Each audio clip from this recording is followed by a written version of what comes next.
Welcome to రెక్ TV mystery. Hindu mythology పురాణాలకు సంబంధించిన అనేక విశేషాల కోసం ప్లీజ్ సబ్స్క్రైబ్ టు రెక్ టీవీ మిస్టరీ. ఇప్పుడు మనం ఆ కలియుగ వైకుంఠ దైవం శ్రీనివాసుడి గురించి ఒక ప్రత్యేక రహస్యాన్ని తెలుసుకోబోతున్నాం. కలియుగ ప్రత్యక్ష దైవం తిరుమల వెంకటేశ్వరుడి గురించి ఎంత చెప్పినా కూడా తక్కువే.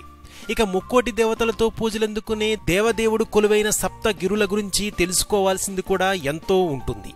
ఇది సాక్షాత్ ఆ శ్రీ మహావిష్ణువే స్వయంభువుడిగా అవతరించిన పుణ్యక్షేత్రం. నిత్య కళ్యాణం పచ్చతోరణంతో అలరాడే తిరుమల నాథుణ్ణి దేవతలు రహస్యంగా దర్శించి ప్రత్యేక పూజలు చేసి వెళుతూ ఉంటారని నమ్ముతాం.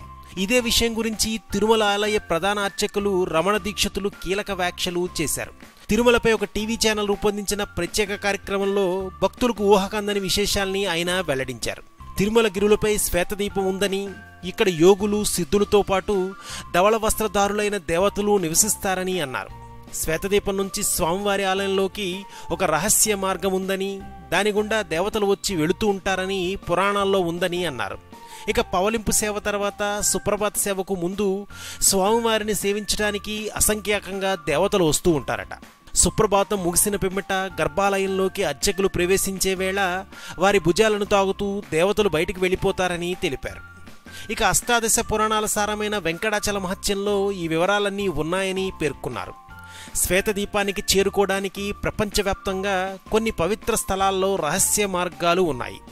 సిద్ధులు, యోగులు, దేవతలు వీటి ద్వారా రాకపోకలు సాగించి బాహ్య ప్రపంచంలోకి వచ్చి లోక కళ్యాణం కోసం కొన్ని కార్యాలు నిర్వహిస్తారని వెల్లడించారు.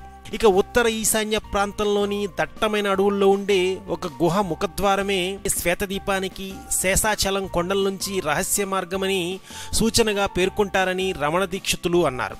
ఈ శ్వేతదీపంలో ఉండే రత్న ఖచ్చిత సింహాసనంపై ఒక మహాపురుషుడు ఆసీనుడై ఇరువైపులా దేవేరులతో కొలువుంటాడని కూడా ఆయన పేర్కొన్నారు. ఇన్నాళ్లకు దేవరహస్యంగా ఉన్న ఈ విషయంపై రమణ దీక్షితులు ఒక ఇంటర్వ్యూలో స్పందించారు.